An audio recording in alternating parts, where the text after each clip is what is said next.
up to the right or wrong side, because there's more than one side of a story to everything, and you need to know it all in order to actually actually formulate your own opinion. And that's what we try to do here at How the Frack Got Here. Thanks for listening, and hold on, it's gonna be fun.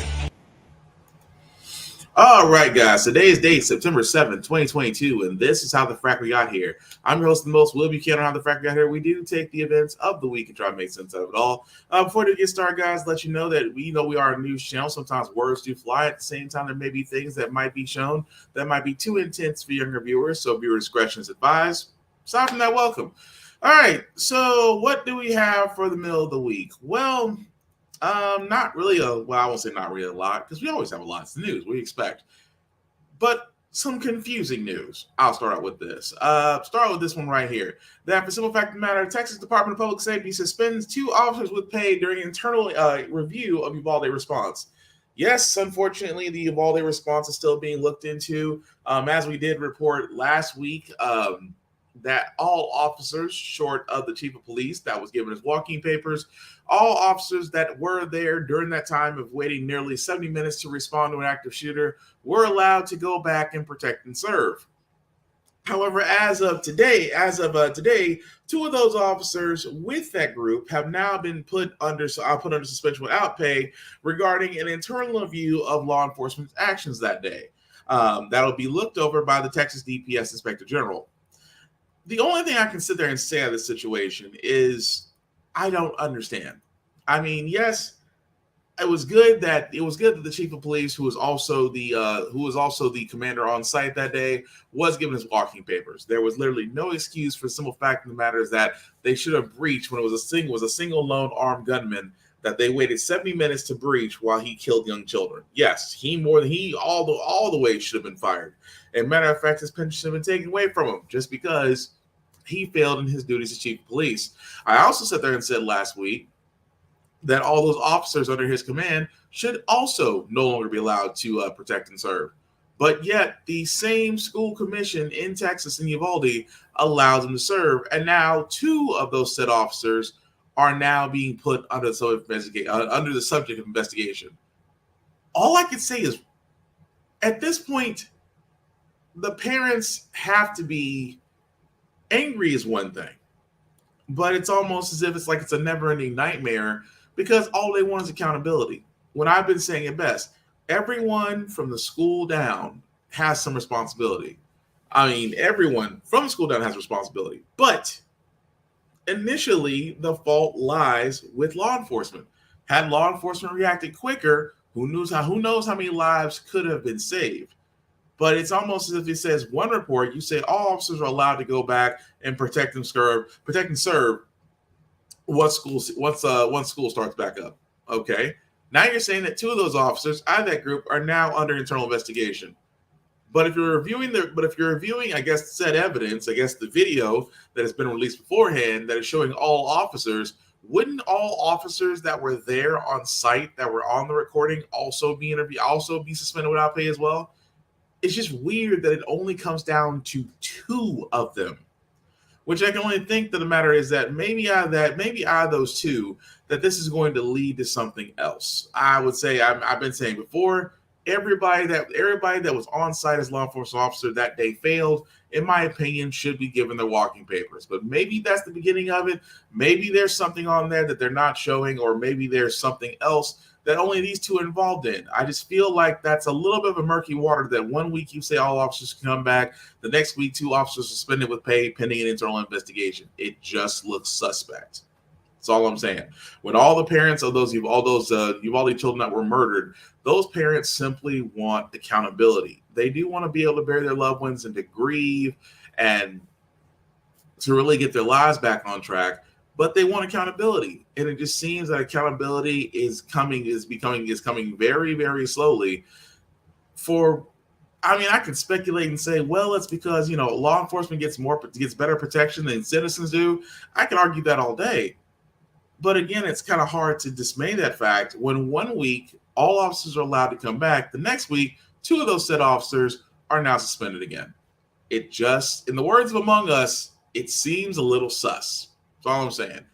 But there's actually some good news. I will say this, that's going to be coming from the January 6th Commission, not because it happened because of the Commission, because of the fact that, well, this individual there, and I said this before, that during that January 6th Commission, where you had a whole bunch of so-called patriots act like domestic terrorists, which tried to do an insurrection because they tried to stop an electoral government process, which might as well be up there put up with treason, but I could argue that all day. Well, anyway, the reason why I'm trying to get to this is that one individual who was a New Mexico judge has been removed from office because of his involvement with the insurrection. That's actually the individual right there. You'll pretty much know him from the guy that's down here. This hour, the jailed leader of the Cowboys for Trump movement, Coy Griffin, went before a federal judge on charges related to the Capitol Hill riot in January. Griffin, who is a New Mexico County commissioner, was held for 2 weeks in solitary isolation because he refused to take a COVID test. Joining me now, NBC News Justice. So yes, that individual that you saw right there is no longer in office. Why? Because the simple fact of the matter is he was basically not fulfilling his duties. He did exactly what the 14th Amendment is supposed to do. For all those that don't know, let me give a refresher course what the 14th Amendment does. It bars officials who have engaged in insurrection or rebellion from holding a public office. You're probably wondering where I'm going with this right now, because he was not the only public official that was involved in this. There were several An executive with Black Lives. Quiet you. There were several individuals that were involved. Marjorie Taylor Greene, Laura Bobbitt, almost every conservative darling you can think of that all support this rebellion. Now, granted, they may have not been there on the day thereof, but they were there by association. And again, even Josh Hawley, he's a track star. The same guy that was hyping up the crowd, the same guy that was running from said crowd in January 6th election. Again, that's like, I could argue that the 14th Amendment should be applied to all of them, especially Marjorie Taylor Greene, who is the epitome of someone who has done nothing but talk and get paid for it as a representative. She's not on any congressional hearings, commissions, or anything of that nature. Marjorie Taylor Greene is literally the poster child for getting paid for talking and doing nothing, and still complaining about it, and still getting her PPP loans forgiven. But that's another individual who, in my opinion, should also be held to the 14th Amendment. Although they was tried before in office, but somehow in her state of Georgia, she managed to get off scot-free. There's just no words for that. There really isn't. But at least one person is no longer in office because they decided to support the rebellion, and because they're in public office, they should be removed, as they should be. No complaints there. However, what's weird though in the news also is Black Lives Matter. It was actually the video that was playing a little bit earlier. Black Lives Matter, at least one of the executives, is now in the news for basically siphoning money from said organization. Lives Matter is accused of siphoning more than $10 million from donors. The claim was made in a court filing by the grassroots arm of the organization. Shalomaya Bowers is named in the suit along with their consulting firm. Bowers has denied the claims, calling the accusations harmful, divisive, and false. Now, here's the problem. And again, I am in fully support of Black Lives Matter. I believe it's a great movement.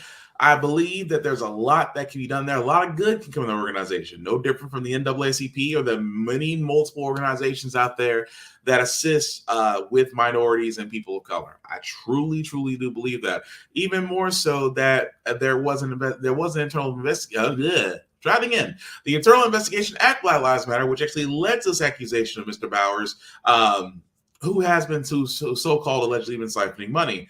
The problem with this, and I say this all the time, is just that you have those at Fox News and conservative media that will do nothing more than say that Black Lives Matter is everything short, I say short, of a propaganda pre-terrorist group.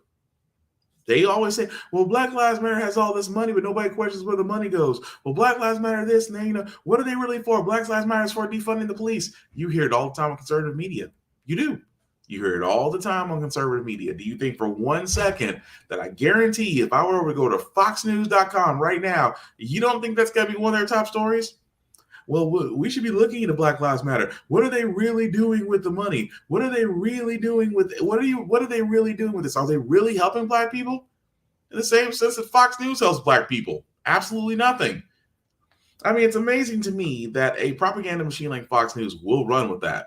But at the same time, I have to give Black Lives Matter its internal investigations accountability, because if there is a person who is basically using funds for themselves, when the movement is supposed to be for helping out Black people and other people of color and minorities and women, then yes, it should be held accountable. Because you know why? It's amazing with all the other organizations out there, you don't see them getting the same scrutiny as Black Lives Matter does. But I wonder why.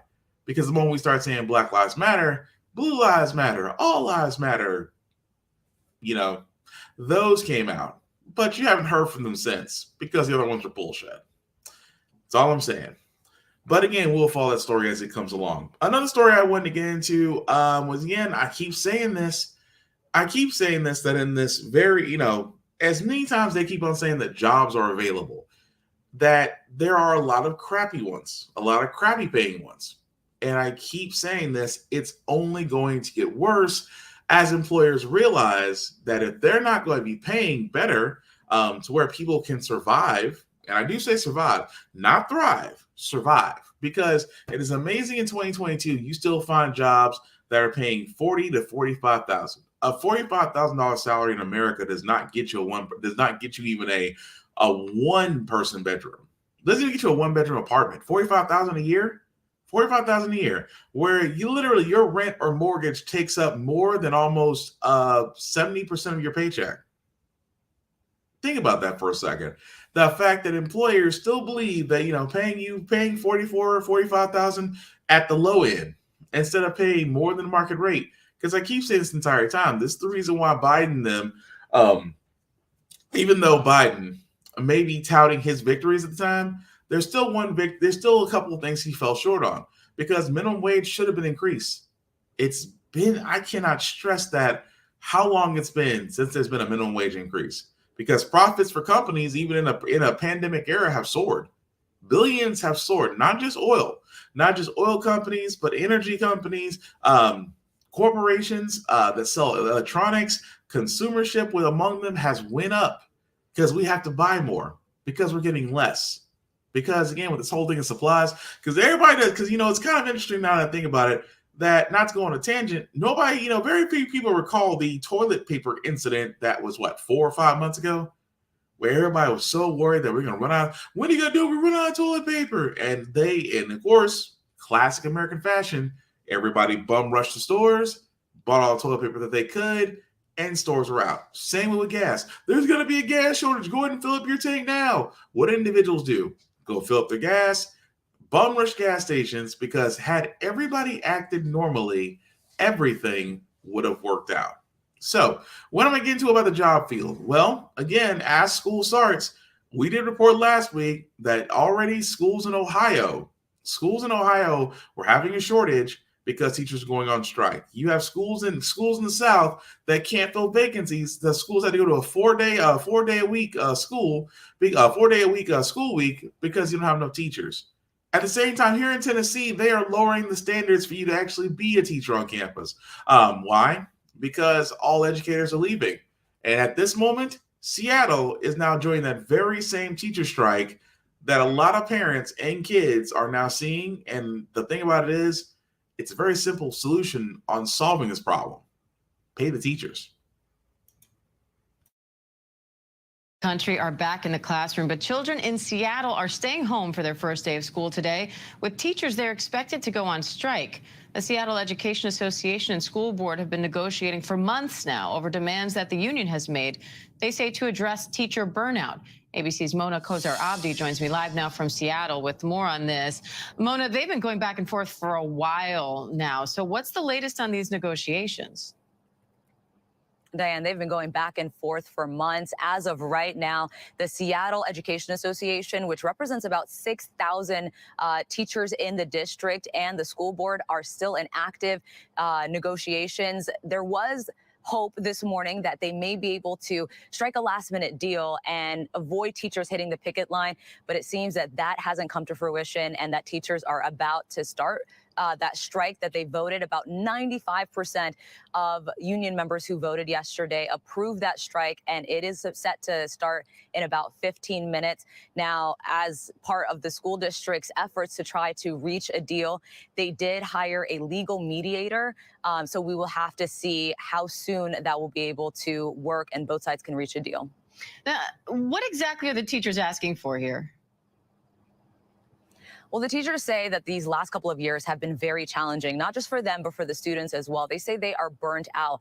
And so they are asking, in addition to a number of things, for a pay increase. They say they want a cap, policies for a cap on employees' workloads. They also want to be able to take their personal days when they want to and not have restrictions on that. They also say what's important to them is having staffing ratios for special needs and multilingual kids. So again, they are asking for a number of things, but those seem to be some of the sticking points, Diane. So how long could this go on, and what are parents doing in the meantime? That is a good question. Again, as I mentioned, both sides said they were hoping for a last-minute deal. Both sides say they do share a common goal to get kids back into the classroom, and so they are still in active negotiations. But as for parents, the school district is working with them. You know that a lot of parents rely on schools for childcare needs. Some students rely on the free lunches that they get at these schools, and so even though today was supposed to be the day that tens of thousands of students were supposed to go back into the schools in Seattle, or Washington's largest school district, they do say that the school district is working with parents on, for example, providing free lunch for a set amount of time. Diane. Mona Kozar-Abdi in Seattle. And it's amazing. It's amazing how many times you hear the same thing. Whenever it comes to teachers and teacher strikes, what do you always hear? It's very simple. What do teachers want? They want, number one, pay increase. Why is that so hard to understand? Teachers want a pay increase. No problem. Teachers want a more easier workload, a better ratio of student to kids, especially with kids with special needs. Again, should be doable. And on top of that, personal days. They should be able to use the personal days without restriction or without having to jump through so many hoops. I've been down that route. You work in a call center, try putting in your personal days in a call center. It's an interesting process, I'll put it that way. But I'm not knocking teachers. Again, I have a special place in my heart for educators. But the simple fact of the matter is, educators have been saying, and this is not a new thing, educators have been saying for decades, they're not getting paid enough. Whatever federal assistance they're getting is getting dwindled, getting taken away from them. Why? Because in the grand scheme of things about America's budget, where they put their resources, education has always, right along with energy, transportation, infrastructure, things of that nature, have always been dwindled. They keep on saying to energy, to education, to infrastructure, hey, you guys have to tighten up your belts a little bit. You're going to tighten up your budgets. You got to tighten up. Every year, tightening. Defense, get what you want, defense. You can have whatever you want. Blank check. Defend our freedom or our oil, depending on how you look at it. I've been saying this. I'll never stop saying it. If our educational budget in the United States was given the same blank check as the as the Pentagon, the U.S. Department of Defense has a blank check. The U.S. Department of Defense has a blank check. Every year, their budget increases, yet soldiers are still not getting paid. Well, they should be getting paid anyway. I mean, yeah, they may have got a few pay increases here and there, but soldiers are still not getting paid what they should be getting paid. Veterans that actually leave the service are not getting the medical care that they should be getting. They're restricted to the VA. They're restricted to whatever crappy thing they can get a hold of. And yet they still wonder why the suicide rate among veterans is regularly high. The point I'm making out of all this is going back to teachers. If you gave the Department of Education the same blank check that we give the Department of Defense, you would see more educated individuals and less wars. Because war is profitable. What they realize is education is only profitable if you're a bank trying to give student loans. That's the truth. And I hate to say it, that they look at it in ways of profit. They don't look at it in ways of investing in our future, and our future generations are, making sure they're properly educated or making sure that they're going to be productive citizens of society. They don't see that. They see profit. There's profit in war. That's the truth. There's profit in war. There's profit in arming soldiers, making weapons, things of that nature. There's profit in that. But it's amazing to me that for teachers who have the utmost responsibility of teaching our next generation, you think we should be arming them the same way we arm our soldiers to fight on Ukraine's behalf. You think we should be arming them. You think we should be giving teachers tax breaks. You think we should be held. We think the way we handle teachers, educators. If you want to be an educator, you think we should make the path easier for you, not stressful. Because it's amazing. We did the same thing for nursing. We're still doing the same thing for nursing. If you ever wanted to be a nurse, this time right now is perfect. Why? Nurses are getting burnt out by the dozen. Travel nurses are making a mint. At the same time, look at every hospital system in America. They'll all say the same thing. We need more nurses. And nursing schools will damn near pay you to go. You could probably walk out of nursing school with zero debt and be working from Jump Street. But it's amazing that it took a pandemic to do something that should have happened a long time ago. With teachers, it's going to be the same way. I don't know what it's going to take because I'm looking at Biden on this one. This is where Biden needs to come through because it's amazing. He came through for Ukraine. He's still coming through for Ukraine. He didn't come through for he may have given us student debt and he may have hung on to that $10,000 number because, that's all he could say he could do because let's be honest, $10,000 was safe. Was safe. Not difficult, not unattainable. That $10,000 debt relief was safe because he knew he could sell $10,000 to centrist and moderate Democrats. That's the number he knew he could sell because for some odd reason, in a lot of people's worlds, they still think that loans can be paid off, even with low wages and everything going up on your paycheck now.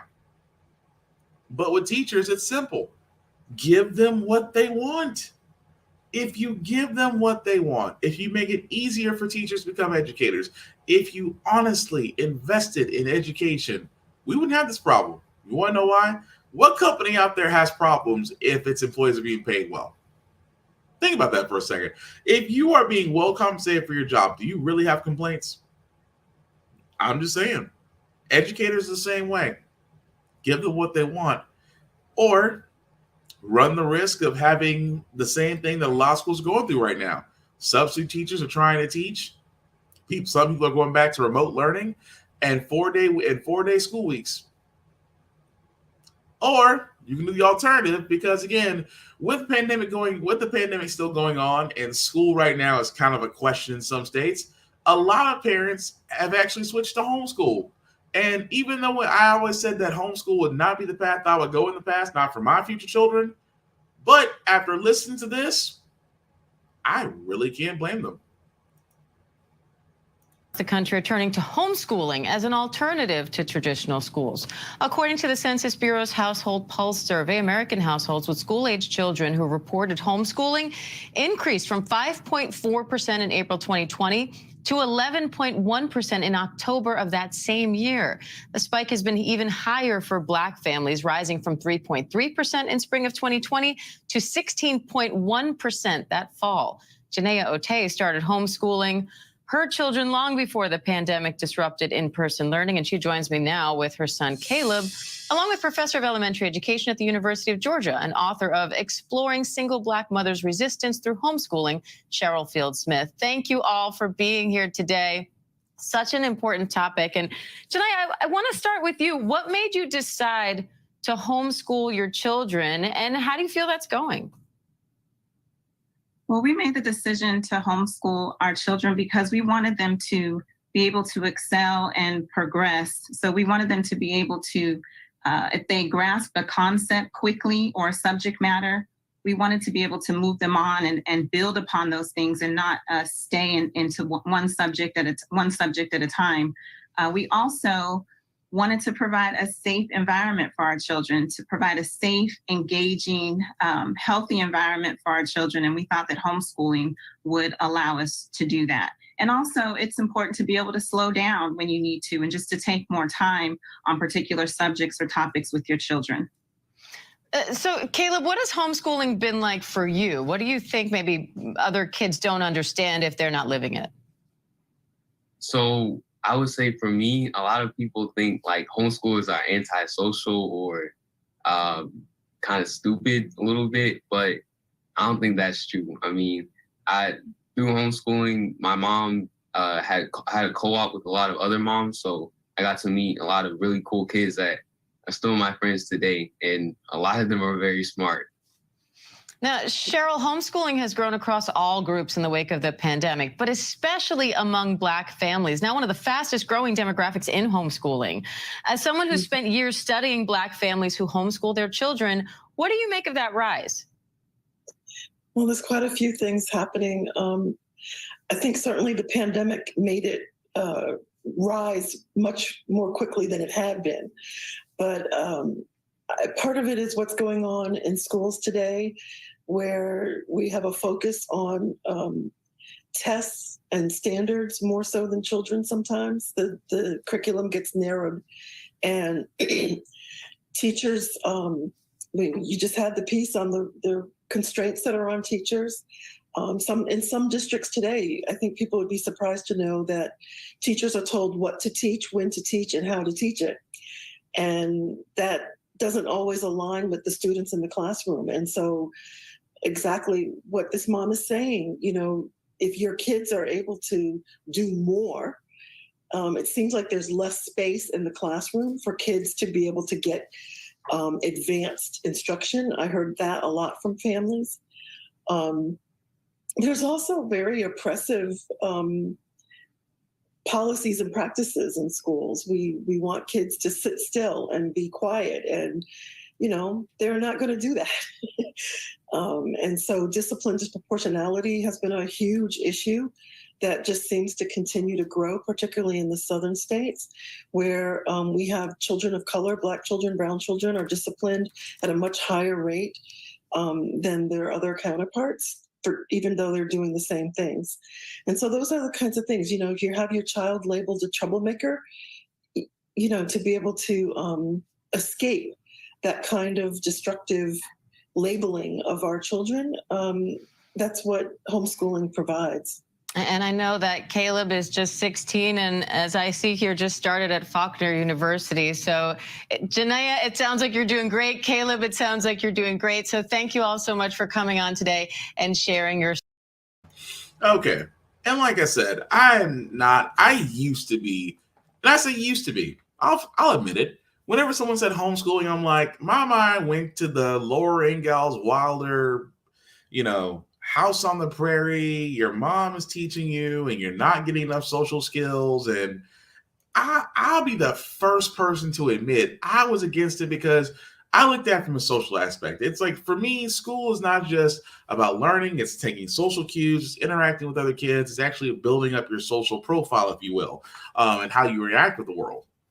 That was before the internet blew up. Now I understand. Now I don't blame parents. I don't blame parents who have the time, the means, and the opportunity that sit there and say, you know what, I'm going to homeschool my child. I'm going to, in my opinion, as long as you are educating the proper way. What I mean by that is you are preparing them for the world. That's my whole thing. Education is not just about learning how to read, write, and do math. You want to be able to teach them to sit there and be critical thinkers, because that's what happens in schools when Common Core and they start changing the education for the worse, not for the better. That Everything becomes standardized testing, and then if a child doesn't pass this, then it's a mark on the teacher. And the fact that we kind of don't really hold the parents accountable, and for the longest time, they didn't. That schools, I mean, not only did parents, but certain school officials thought that educators had to be all this. You had to be the parent. You had to teach them. You had to, help them grow up and things of that nature. And you put that all on the teacher, and there was very little parental accountability. So now, in this day and age where education is not as solid as it used to be, I don't blame parents for taking the time out and saying, you know what, I'm going to teach my child. I'm going to take it upon myself to educate them and go from there. Because there's a lot of kids who went on to college and other ran businesses and were able to graduate with no issue. Because for all those that don't know, when you're homeschooled, you actually have to go pass you get a person qualification test to basically get your equivalent to a high school diploma, for all those that don't know. But again, it's that whole thing of just, especially in the South, minorities, and I've been saying this all the time, this goes to the whole thing of the disproportion of educational and financial opportunities between minorities and the Mayo. I have been saying that. And it's always come down to the fact that we are always on the short end of the stick, and that we would do more or less. And again, but especially for Black people, historically we've always been homeschooled. It wasn't up until figurines like Mary Lee Bethune, who actually did Bethune School, which eventually became Bethune-Cookman College. It wasn't for the fact that until those educators came along, a lot of minorities families were homeschooled. Because at the time, we were still dealing with segregation. Completely understand the fact that even in this day and age of 2022, that a lot of parents are sitting there saying, well, with COVID and the fact that teachers may not always be there and school shootings and things of that nature, I cannot blame parents for wanting to consider homeschooling and going from there. I cannot. The only hope I have, because I still believe in the fact of, even though my faith in public education is waning for obvious reasons, and the fact that I still, if it was up to me, I would still put my children in academies and things of that nature. But I will say this: I'm not knocking homeschools anymore, because homeschooling has to be an option in this day and age. And if the parent or parents are willing to do it, then in my case, kudos to you guys, because you guys do deserve it. But I do know one thing. A lot of parents have understood what teachers go through, and they had to get humbled just a little bit. But moving right along, guys, we do want to cover Jackson, Mississippi, because there is some good news. Some water pressure has been restored, but as for the overall situation, still needs some work. Boil water notice remains in effect in Jackson, Mississippi, despite water pressure being restored to most buildings in the area. Officials say the water is still not safe to drink. Heavy rain and flooding in late August severely damaged the city's water system. Craig Fugate is the former administrator of the Federal Emergency Management Agency, FEMA. He joins me now to discuss the ongoing water problems in Jackson. Craig, thanks for being here. So what does restored water pressure signify right now? It basically means you can flush your toilets and you have water for firefighting, but they're still under boiled water, so you can't use it for any human consumption. And that means you're still doing bottled water, and that's going to continue until they're able to get that water treated, tested, and make sure it's safe to drink. Still, I know being able to flush toilets is the most essential thing, and being able to fight fires. So that is progress. But let's talk about the process of restoring safe drinking water to residents. Are you surprised that the current head of FEMA says that there is no timeline set for it? Not really. Again, you got to go back to what caused the problems. The fact we know that before the flood, there was ongoing problems with this plant. They had boiled water orders before that. So it's two things. One is the immediate getting pressure back up, treating this water, and then what are the longer term requirements to keep the system where it's providing safe, potable drinking water. So for 6 weeks, Craig, people in Jackson haven't been able to drink their water. How can officials get support to take preventative measures instead of waiting until a crisis like this is already so far underway to take action? Well, this is a challenge with a nation's aging infrastructure, quite frankly, built for the last 100 years that's failing in extreme weather events, as we're seeing as climate impacts are occurring today, right now. We saw this in Nashville in 2010 where their water treatment plant was flooded. We saw this in Columbia, South Carolina in 2015 when they almost lost their system to a major flood. And across the nation where we have these old water systems built on rivers as the primary source of drinking water, I think we need to do a national assessment because I think there are a lot more Jackson, Mississippis out there than people realize.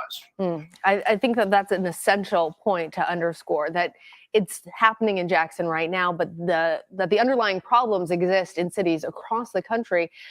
Given your experience as the former administrator of FEMA, how does this disaster in Jackson compare to other disasters that you've been part of? Well, it's very similar to situations we sound like in Flint, Michigan, where we had a contaminated water system and we had to go, and that was a very extensive response for FEMA supporting the state and Health and Human Services. So this is, again, as we see these systems failing, not only do we have it from flooding, you're actually seeing communities talking about losing their systems during droughts because they just don't have enough water. Unfortunately, FEMA is a emergency response. They're not designed to permanently repair and address these types of problems. So you're going to see FEMA get involved, I think, more and more on these infrastructure failures. But ultimately, as part of the administration's Build Back Better, part of the infrastructure investments, we really got to think hard about existing critical infrastructures our communities depend upon and start making sure that we're building systems that are resilient to these various impacts of climate change, both the drought. So, long story short, guys, yes, the water pressure has been restored. However, it is still under a boil notice. Now, what's interesting about that former comp controller and what he said was the fact that these systems are heavily outdated, completely outdated.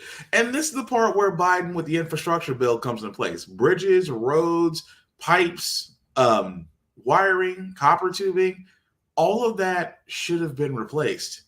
And I have been saying that, especially in the South, if you think about it, Mississippi, Tennessee, Alabama, Georgia, North Carolina, South Carolina, Florida, Texas, all of that to me is a big example of a major overhaul in our water systems that needs to be replaced. Because if you think about it, our water systems haven't changed since what, the 1940s, 50s? Sure, pipes may have been replaced here and there, but as far as the overall system, it's never been overhauled. It's never been updated. So again, if you think about it, if Jackson, Mississippi can easily go down from flooding, and even here in Middle Tennessee, Nashville got flooded to the point to where its water treatment systems, locations, all were shut down but one. And Nashville got put under a boil notice. Nashville got put under, well, reduce the water intake because that way we don't want to overhaul our plant, our single working plant. Think about that for a second. That's the reason why we have infrastructure put in place. That's the reason why the bill was put forward, to make sure this can be happening. But to think, that was just Jackson, Mississippi, one of the major cities in Mississippi. Do you want to know what happens if it happens in a bigger? You want to know what would happen if it happens in a bigger area? It gets worse. It gets so much worse. Even more so that, just as the man said, Jackson, Mississippi will not be the only place that has this issue. You know who else has it? Baltimore. Baltimore currently right now has detected E. coli in its water supply. It is now under a boil notice. Now, again, this was day before yesterday on September 6th. However, they, as of the checking of this article, they are still under a boiling water advisory, just because samples have shown that E. coli was discovered. This is the reason why I keep saying, guys, so freaking much.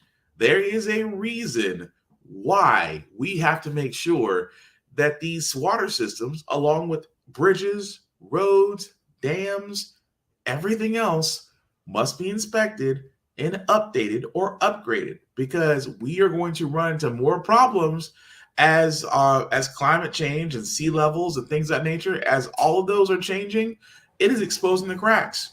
America is literally one leaky pipe away from basically being an ecological disaster, because we all need running water. We all need drinking water. We all need these things in order to survive because we become too accustomed to them. So needless to say, the only way this changes is if the officials in place actually do something, especially Governor Tate of Mississippi, because he was too busy trying to get abortion passed to realize that one of his cities was going to be without water. But, he had a water tank outside his mansion, so he's okay. We're right along, guys. I did want to cover this story because the one thing about Donald Trump that he does well, he will use the law and lawyers and courts and litigation to drag out everything as much as humanly possible before we get to the end. His so-called quote-unquote, as he believes it, raid on Mar-a-Lago is honestly it's no different. It's no different, concerning the fact that as about to happen, as we're about to go into the next story, guys, keeping this in mind. This is Trump. There's no way this can be made up. Former President Trump and the Justice Department over those classified documents. A federal judge in Florida has granted Trump's request for a third-party arbiter known as a special master. That person will review the sensitive materials seized from the former president's Mar-a-Lago estate. Once appointed, the special master will screen for any documents protected by either attorney-client or executive privilege. It's a major setback to the Justice Department, temporarily blocking parts of its criminal investigation. We are covering it this morning with NBC News Justice correspondent Ryan Riley and legal analyst Danny Sabalos. Good morning to both of you. Ryan, we'll start with you. So in that ruling, the judge, Aileen Cannon, a Trump appointee, talked about the unprecedented nature of this search. She wrote that as a former president, any indictment that relied on materials that should have been returned would result in, quote, reputational harm of a decidedly different order of magnitude. What more can you tell us about how the judge came to this decision? This is a pretty unprecedented decision because I think that, had her order been limited to just questions of attorney-client privilege, the Justice Department could have lived with it. But she went much further than that. And she went into this really unexplored area of the law in terms of executive privilege. Executive privilege rests with the current executive. That's, for anyone who didn't know, that's Joe Biden. So he's the one who gets to decide whether or not executive privilege would really apply in this situation. And Donald Trump had the opportunity to assert executive privilege over all of those documents he wasn't supposed to have that he turned over in January when the National Archives informed his counsel that the FBI was going to be examining those documents. And then later on, in response to a subpoena, he turned over more classified documents that he wasn't supposed to have. And then finally, on August 8th, when they finally searched it, they found all of these new materials, including 11,000 pages of government documents and hundreds of pages of classified documents that he wasn't supposed to have at his Mar-a-Lago compound. So really, a lot of this is pretty unprecedented, and it really could be important who they end up appointing as this special master, because they're going to have some really complicated issues, and it's not a job that many folks are going to want because they're obviously going to come under attack from Trump in the future. Danny, let's bring you in here and tell us, so what does this ruling mean for the government's investigation? Is it likely we could see an appeal? It means delay. It means the government is going to be halted, at least for the time being, in reviewing documents. Might we see an appeal? On the one hand, maybe if the Trump team had lost, I guarantee they'd be appealing. That is their MO. That is their strategy. They appeal as far as they can, all the way up to the Supreme Court. But the government is in a slightly different position. They have to assess whether or not it is worth their while to appeal and potentially delay this even further. Can the government live with this existing delay, given that the government has already reviewed most of these documents? Yes, they gave some of them to a filter team, but the filter team is staffed by the government. So they've already reviewed all the documents. They can probably live with the delay. I'd be surprised to see if they appeal this. So, Ryan, I mean, the judge specifically mentioned this ruling won't stop the intelligence community's ongoing assessment of whether those classified documents harmed national security. The FBI and Justice Department are, of course, part of the intelligence community. Help us understand who can review these materials and maybe how those parallel probes overlap. Joe, it's a really good question, and I'm not sure it's one that the judge, this 41-year-old Trump appointee, really considered in depth here, because this is a really unexplored area, and it really is pretty unprecedented for a judge to issue an order which essentially prevents future investigation of materials that was lawfully seized. This was all lawfully done. Another judge approved this because there was plenty of probable cause that Donald Trump continued to hold these materials at his Mar-a-Lago estate, and that was in fact true because they showed up and they found all of these materials. So the probable cause statement that was used to get this search warrant was true because we found out what materials were there. So we really are in pretty unprecedented territory here, and I really do think that that whoever the special master is would have their job cut out for them. But as Danny said, it's a question of whether or not they're going to appeal this. Of course, if they did appeal this, they're going to be stuck with a bunch of Trump judges on that appeals court, and they stack the 11th court pretty well there as well. So Donald Trump's going to have a good go potentially there. And then if this gets to the Supreme Court, he's also got a good outlook there. Although there have been plenty of instances where the Supreme Court has ruled against him. If you want to look back to the 2020 election on all his false claims about the election, for example, there. But this is really a big question about what DOJ is going to do here, and they're facing a major decision about whether or not to appeal this. Let's talk about who it could be then and how we're going to figure that out. So the judge gave Trump's legal team and the Department of Justice until Friday to name special master candidates. Walk us through just how that process works, and also what would that mean? What type of security clearances would that person mean given the nature of the documents? The answer to how the process works is good luck. The judge said these parties have to submit a joint filing. Do you know what that means? That means they have to agree. Can you imagine over the next week? Is it going to be by email? Are they going to have phone conferences? These two sides hate each other. How in the world are they going to agree on a joint filing of, here's a list of potential special masters, and we're fine with both of them? No way. The DOJ wants nothing but former judges who are former prosecutors, and the Trump team obviously wants anybody who is aligned with the Trump team in their view. That's their ideal special master. So I am fascinated. We may never know the back and forth, but they have to file something this week. Do we know what happens if they can't even come up with one name together? That is a possibility. Yeah. I can see them getting to Wednesday and saying, and putting in a filing, essentially, Your Honor, we give up. Yeah. We just can't seem to agree on a list. I expect they'll come to an agreement, but I hold out hope that we'll see that filing because that would be really interesting. All right, Danny. Okay, so literally and figuratively, you can't make this up.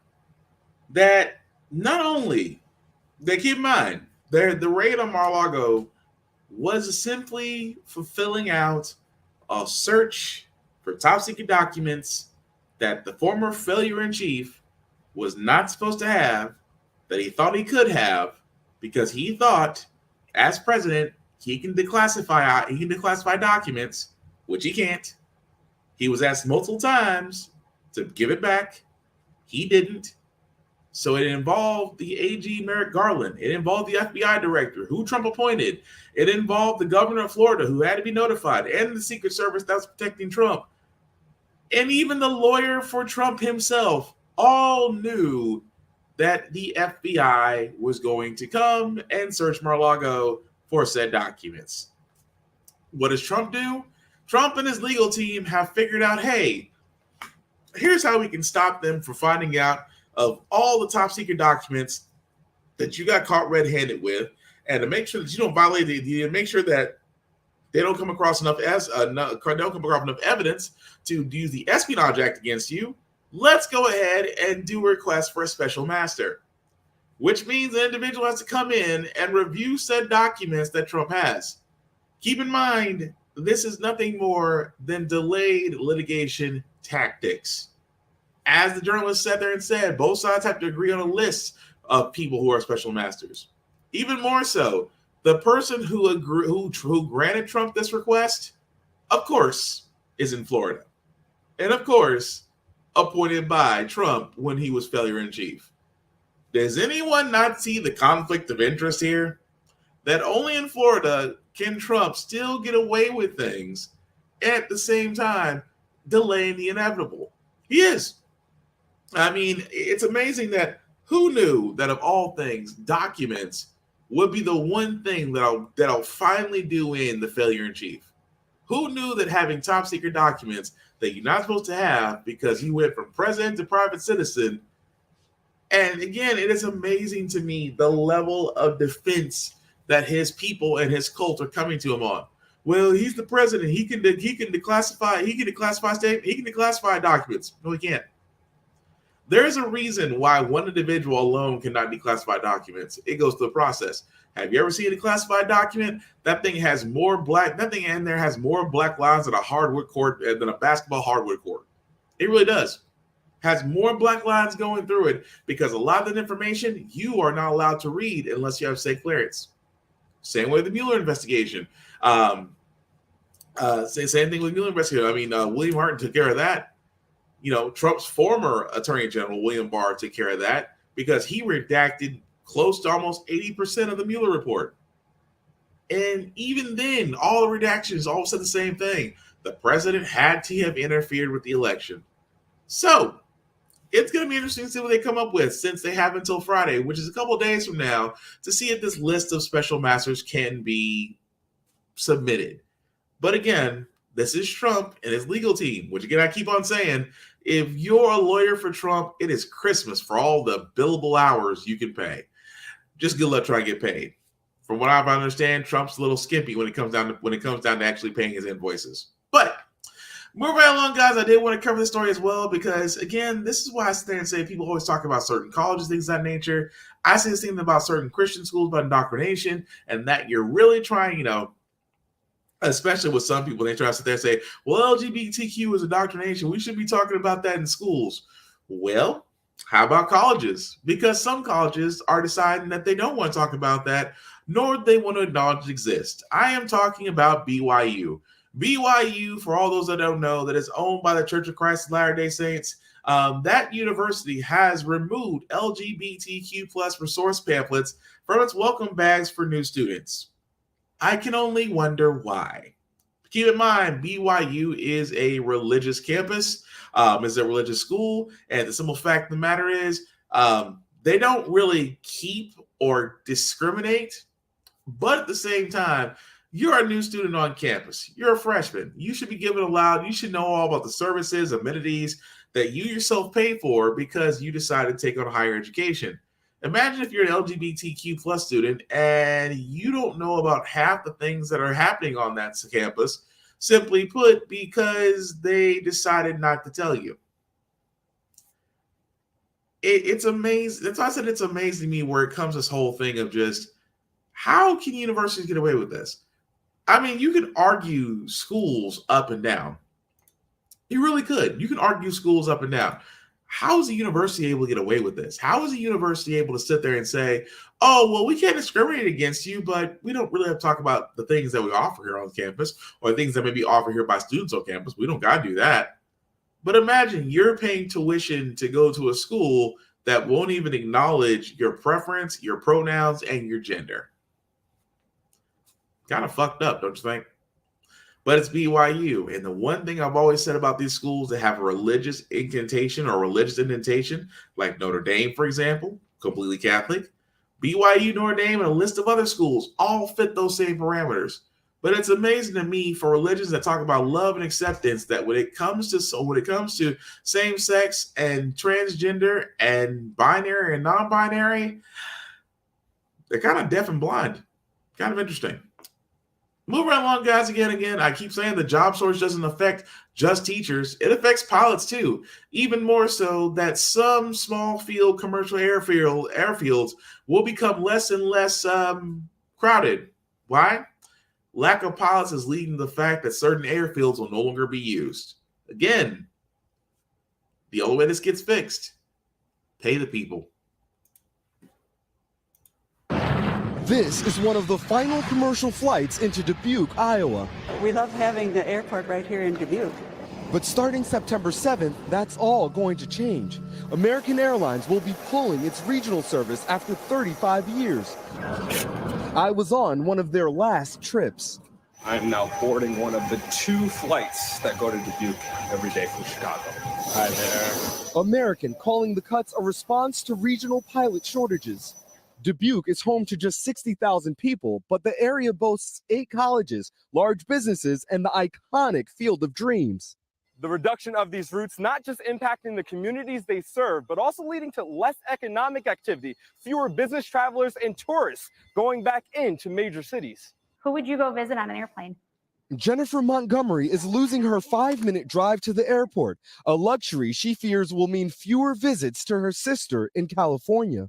It's not going to be as easy to take my kids there and go to Disneyland or Disney World. It's a whole extra day of travel. Beyond Dubuque, American is ending service in and out of Toledo, Ithaca, and Islip. And they're not the only ones cutting back. Since the start of the pandemic, United Airlines has pulled out of about 20 cities. Delta dropped 3. We are on track to see this problem worsen. In the last 3 years, more than 300 airports have seen air service reductions, according to the Regional Airline Association. Does that also have an impact on driving up the cost of the ticket? It not only can increase the fare, but it also can increase the cost for the passenger. September 6th is going to be our last flight. Dubuque is now building a national coalition with other small cities to restore the loss of air service. This is anything but an idle town. We've seen people coming in with more housing, with more businesses. The nonprofit arm of the city's Q Casino donated $125,000 to support the effort. How can we go to the moon and we can't get to Chicago? You sound fairly confident that service will eventually come back. We will. A community of this size, if you've got Major League Baseball playing in a county, you will find a way to have airline service. Small communities now stranded, hoping this flight cancellation is reversed. Shaquille Brewster. Wow. It's almost as if we had a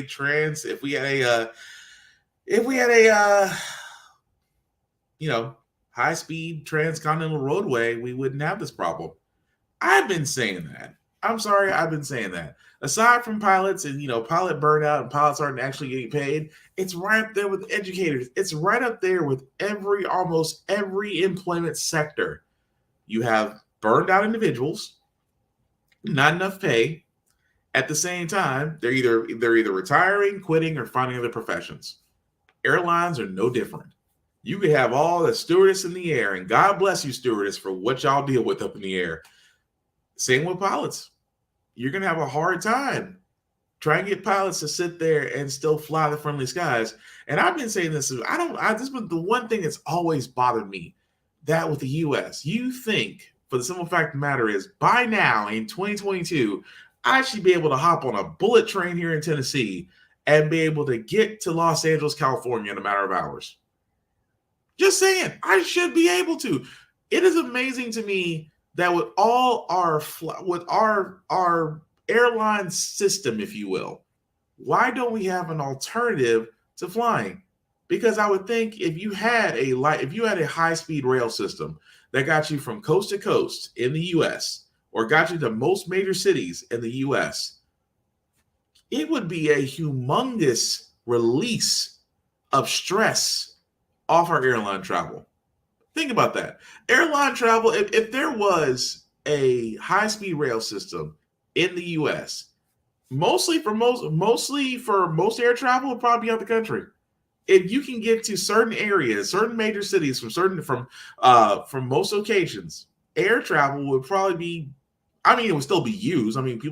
There are still going to be. You could have. If you haven't seen it from other countries have alternative forms of travel, but they still have flying, but they're thriving versus us, where unless you decide to drive 8, 9, 10 hours in a car, which is fine, but it's amazing that in the U.S. we still do not have a high-speed rail system that would alleviate the stress of actual traveling, especially for guys like me, because I hate flying. I am a terrible flyer. I do not like being up in the air. I will gladly hop on a bullet train with no issue.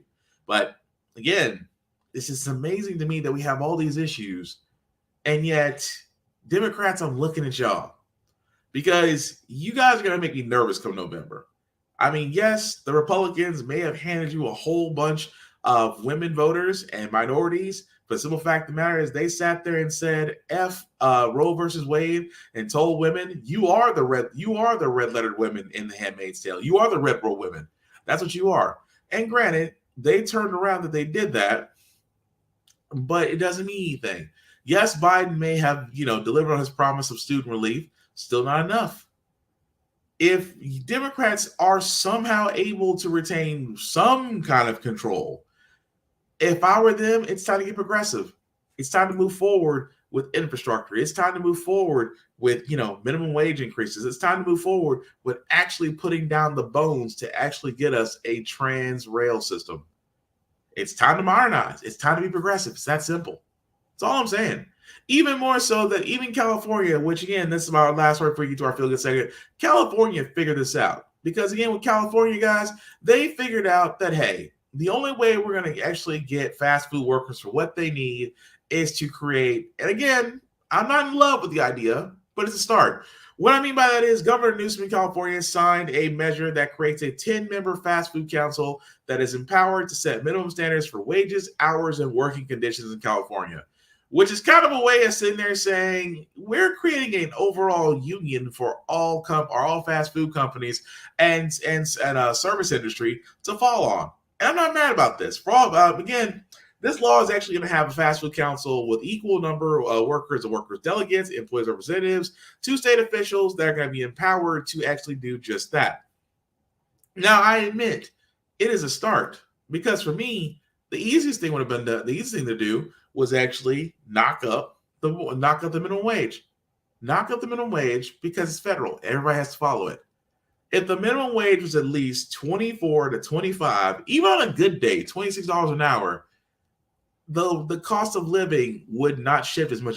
Oh, well, we pay people $26 an hour, food's going to go up. If you haven't noticed, minimum wage is $7.29. Food's only gone up by about 10 or 20 cents. Well, fast food, that is. Groceries, everything else, up. Why? Because of supply.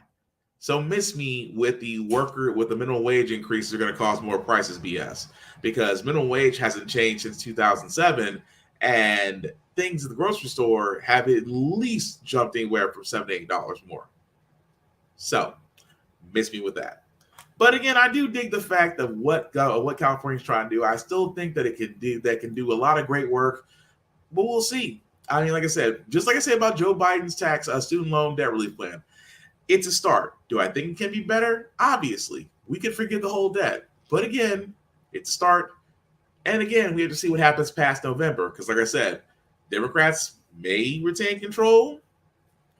They may not. We'll soon see. But moving on to our feel-good segment, guys, because usually on the Frack we got here, we usually cover a lot of things that are doom and gloom, sometimes making use of faith in humanity. But hey, it's Wednesday, hump day. Tomorrow's Friday, which is Thursday. And we want to definitely leave you out with some good vibes. And I hope this story will do just that, of a person who started out their life in the ICU and now coming back to the hospital as a nurse where they first came from. Kind of a full circle kind of story. Check it out. Hey, sister. Hi. How are you? East Tennessee Children's Hospital hits close to home for nurse Hannah Lawson. You look good. Especially when she checks in on young patients like Parker Cross. Nearly 15 years ago, Hannah was a patient too. They did a CT and MRI and found a brain tumor that was cancerous. The NBC affiliate in Knoxville captured part of Hannah's journey, which began when her beloved Schnoodle sensed something was wrong. All I remember was really Frenchie pawing at my pillow. Then came the seizures. Days later, doctors would remove Hannah's tumor. And through her recovery, she found a calling, helping other kids with cancer. The work didn't end there. Hannah recently graduated with a nursing degree, returning to work at the very hospital that helped save her life. Her own scars. I'm permanently bald on my right side from radiation. A remedy for healing when connecting with patients. I got to flip my hair over and show her, like, this is what it's going to look like, and that's going to be okay. Child life specialist Anna Taylor helped the 7-year-old Hannah through some tough times, now reunited as colleagues. She always had a positive outlook on everything. What's the message that you have for kids, adults who are fighting cancer right now? See the good. It's really hard to see the good, but I think that's what gets you through it. Cancer-free and thriving. Today, the compassionate care Hannah knows so well is coming full circle. Kathy Park, NBC News. And again, I just thought that was cool. How to come full circle that you start out the NCIU of the hospital, only to come back and now be a nurse and help other people. Again, I thought that was pretty cool.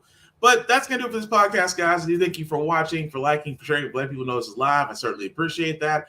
You can always find me, BlackFox447, on all socials. Definitely like and follow me there, guys, as I usually do post a lot of things that I review and some gym stuff because I do a couple push-ups. Of course, the tracker that you see at the bottom, guys, I'll just go ahead and make that just a wee bit bigger. If you copy and paste that into your browser, we'll take you to my link tree that has the YouTube and Facebook groups for all of my podcasts, How the Frack Got Here, Get Bit, and of course, the Optimus Podcast.